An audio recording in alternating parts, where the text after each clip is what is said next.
Welcome back to part 3. We're going to work on distancing. Now, distancing is about subtlety. It's not it's not Hollywood, where you do a exorbitant amount of big back steps and backflips and somersaults. Distancing is about deceiving your opponent. From here to here, you are out of range. But with a small lean, and that doesn't compromise my structure, you are very much in range. Now, mind you, my grip is a handlebar, my finger is over the guard. I can actually further my distance by simply using a handlebar grip on the handle itself, which gives me quite a few extra inches. Now, how can this be utilized? How can we use this defensively? There are a few ways.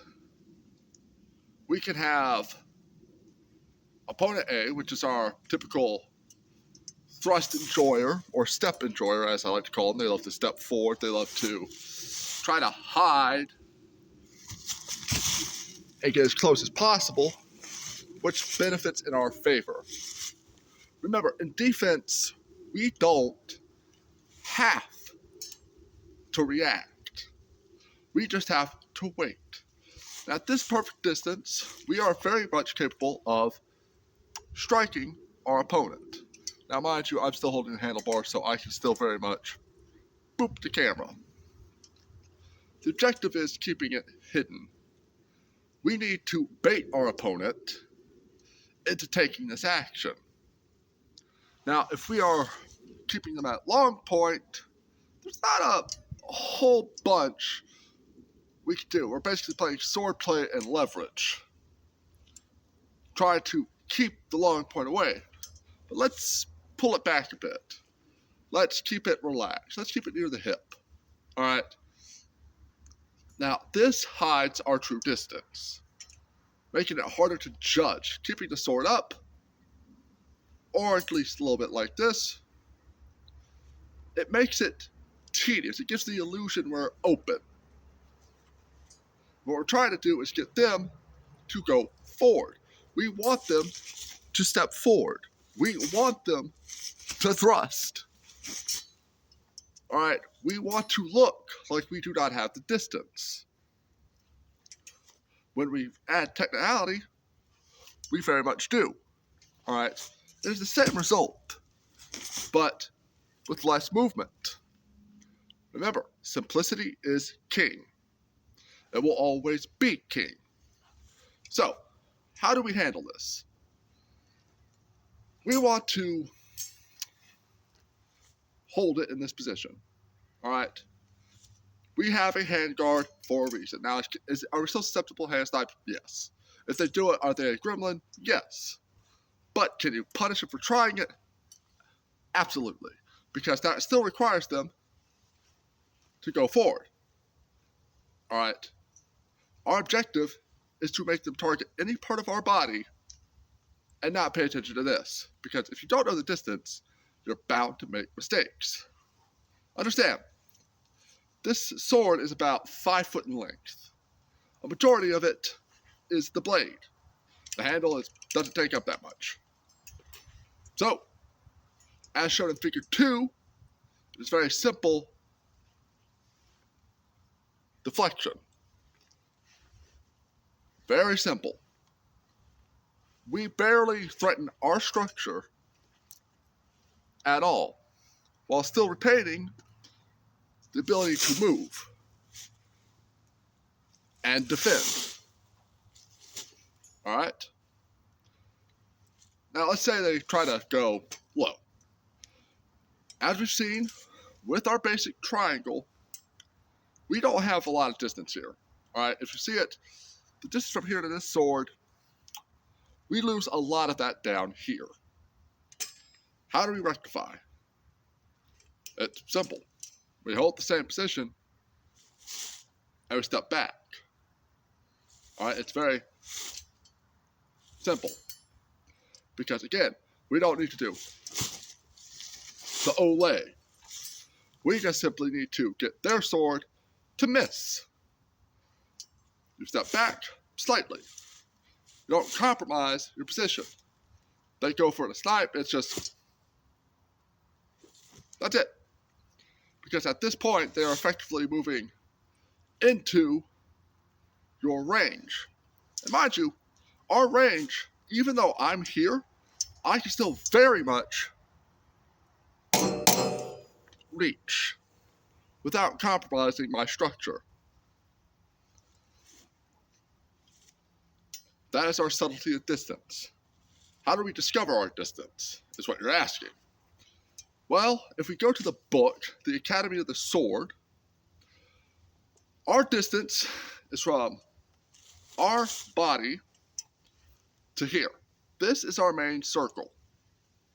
Wherever the sword tip stops is our main distance. So for here, our distance technically stops here. But since we have human anatomy, we can extend our distance by a great margin. All right, we are about an entire foot away from this camera. But with a little bit of a lean, we are now exceeding our point. And if we step forward, we have more at the compromise of structure and positioning. In this position, I am over lunging. Now, the only time you ever see a person over lunge is if they think they have it, which plays back into distancing. You see, if they think they have it, you can get even some of the best fencers to over lunge. All right, they are looking for the shot of, boom, hit you. You're simply looking to get them to do so with a subtle movement, because this is all it takes. Just doing this, congrats, their sword's over there. Doing this, congrats, their sword's over there.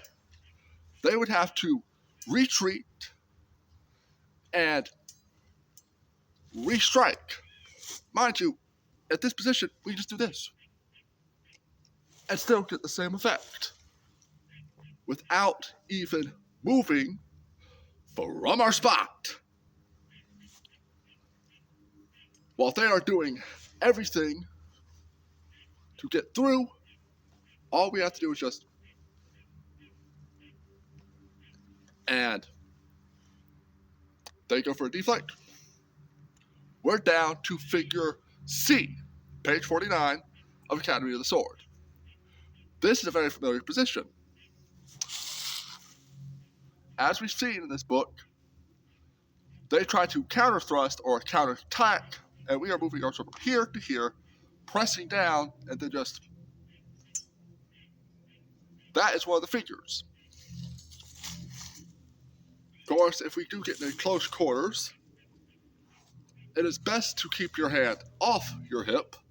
This allows stability, but keeping it off for over lunge allows for one thing: a deflect, which allows you to step in and then actually get the thrust.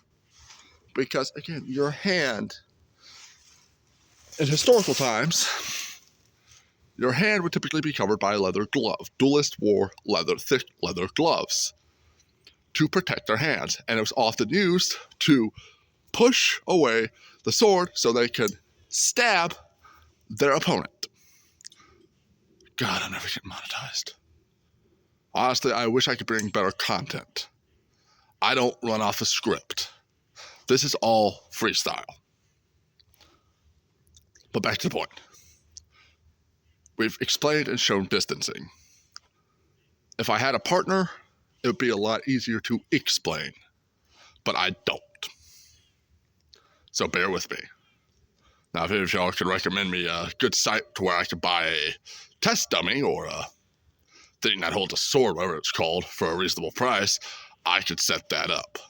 I want to get this channel to work, but it's very tedious because it's hard to beat or compete, if you will, with what's out there. sword channels are not very prominent, and, well, my previous history on the channel has been pretty cringe. I want to dedicate the channel to swording, to teaching the sword. I want to go on this journey and learn with you. So if you can help me by giving me some sites, some areas I can grab stuff to make this content better or more bearable, I openly take it. I know I'm not the best out there. All right, I have a lot of things to learn. There are a lot of things I don't know. All I know is what I do know. What has helped me win sparring sessions at our local HEMA club. What has helped me win bouts at our local Renaissance. All right. All I can teach you is what I know, but I want to expand this knowledge, but I also need the equipment to show this knowledge to others, because a lot of sword channels gatekeep. They seriously gatekeep the crap out of techniques. All right, they make a lot of cool, funny content of, haha, ooh, anime swords suck, or, aha, this sword wouldn't work, or reverse grip doesn't work for swords. Like, they focus on that, but they don't actually take the time to educate you on techniques. They show you, oh, how I can stab, slice, and cut with it, but what they don't show is techniques that you can use it. All right, a lot of people want to learn the techniques. They want to learn and expand on their knowledge, but can't find a channel that isn't just spinning a sword around like a complete madman or doing some wushu bullshit across the screen or making some sitcom comedy.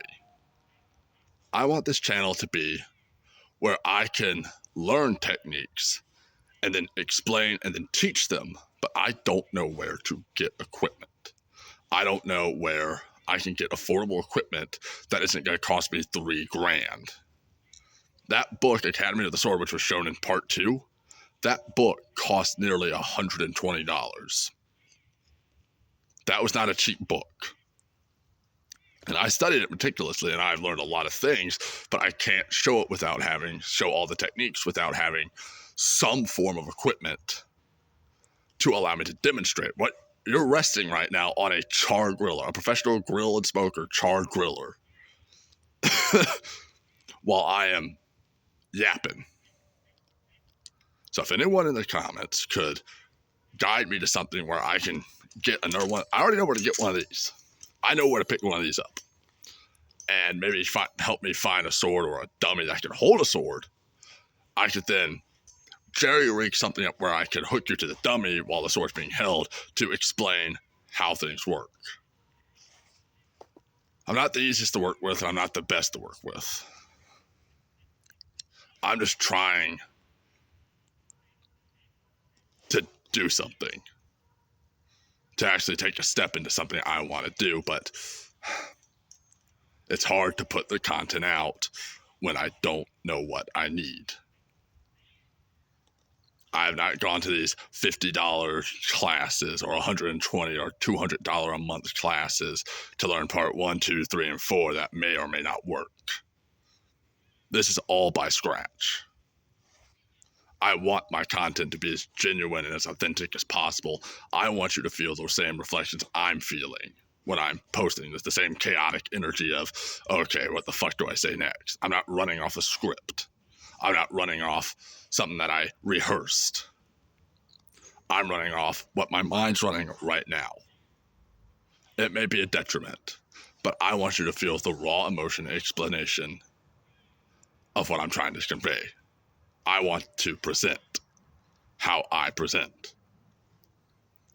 So if anyone can help me find some equipment to where I can better show you these techniques without, well, dying of embarrassment in the middle of the woods, it'd be greatly appreciated.